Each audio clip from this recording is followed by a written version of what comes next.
আসসালামু আলাইকুম। এই যে দেখো আমাদের গাছে রাস্তার পরে কত সুন্দর কলা ধরে রয়েছে। এটা কিন্তু রাস্তার উপরে কলা।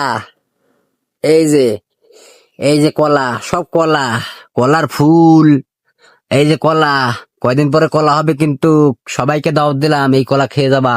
আর এই কলার বাগান, এটা কলার বাগান।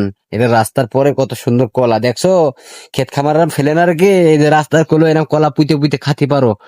এই যে এখানে রাস্তার কুলে কলা পুঁতে পুঁতে রেখেছে, এখানে এই দেখো কলা ধরতেছে, কত সুন্দর কলা। এই যে জমিন কেন থাকবে না অপরিষ্কার অপরিচ্ছন্নতা, এরাম পরিচর্যা করুন। জমির পাশে এরাম কলা লাগান, কিছু কিছু জিনিস লাগান, লাগিয়ে আপনারা খান। সমস্যাটা কোথায়? এই যে এটা হচ্ছে সিমের ক্ষেত, নিচে সিমের ক্ষেত, আর এই যে কলা। এই যে দেখা যাচ্ছে ওই যে সিম আর উপরে কলা, কত সুন্দর। এই যে পাশে কিছু গাছ আছে।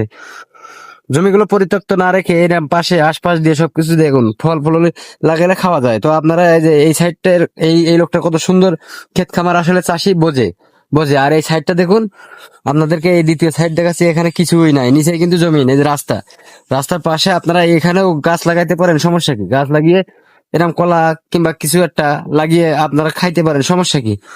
এই যে এটা এটা জমিন কত সুন্দর, এখানে লাগাইছে এই ব্যক্তিটা, কত সুন্দর একটা উদ্যোগ, খুব সুন্দর একটা মেধা। এই যে কলাগুলি খাচ্ছে, খাচ্ছে না? অবশ্যই খাচ্ছে।